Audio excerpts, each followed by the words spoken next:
jeu de combat sera encadré par un code moral.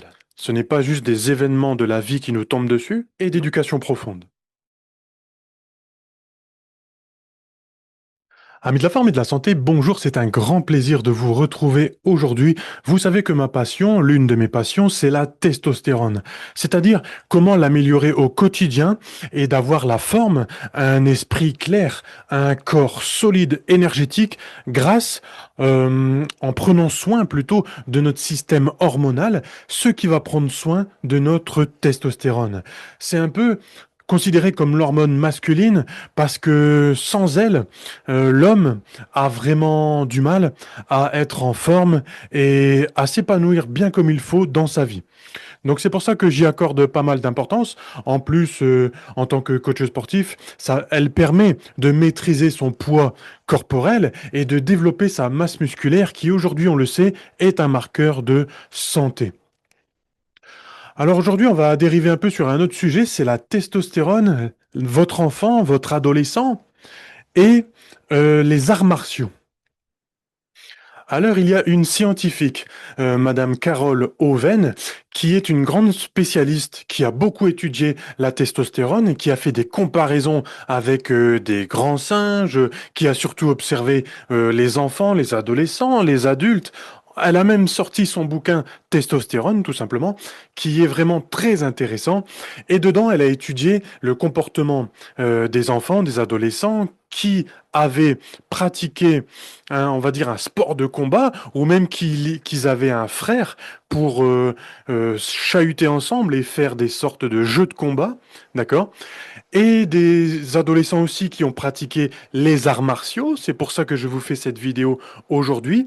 Et c'est pour ça qu'on peut ajouter aujourd'hui un bien-être en plus aux arts martiaux, qui est vraiment un pilier central qu'on peut comprendre, qu'on peut... qu'on peut inculquer maintenant à nos enfants et nos adolescents, c'est le fait de pratiquer un sport qui permet d'avoir un petit jeu de combat. Attention, sans en arriver là, je voulais vous parler d'un autre concept qui disait que si votre enfant ou votre adolescent a commencé à donner des coups ou s'est défendu face à l'adversité, euh, il est très important de ne pas le couper, lui avoir dit tu as mal fait, etc. En tout cas, c'est ce que dit la scientifique Carole Oven. Et je trouve ça très intéressant. Le fait de ne pas briser l'élan de son enfant et de conserver son esprit de combativité et de compétitivité jusqu'à ce qu'il soit en mesure de peut-être prendre ses décisions lorsqu'il sera adulte. Et le dernier concept de cette vidéo, c'est si votre enfant ou votre adolescent, ou même nous-mêmes d'ailleurs en tant qu'adultes, si nous pratiquons un art martial, le jeu de combat sera encadré par un code moral. Et ça change toute la donne. C'est vraiment une pure éducation de conscience, d'apprentissage sur le long terme.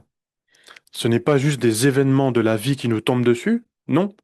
C'est une éducation que nous prenons à l'année, quand nous nous inscrivons dans un dojo, nous avons un professeur, nous avons un cadre, nous avons tous une même tenue, bien sûr avec un grade différent qui est symbolisé sur la ceinture,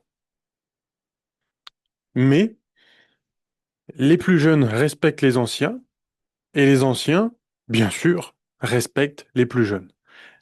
Et ça, c'est magnifique. Et tout le monde combat avec tout le monde généralement.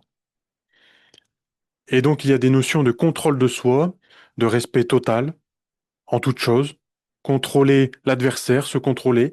Il y a plein de choses qui sont mises en avant dans les arts martiaux, qui sont mis inconsciemment même, ou consciemment, dans l'esprit de la personne.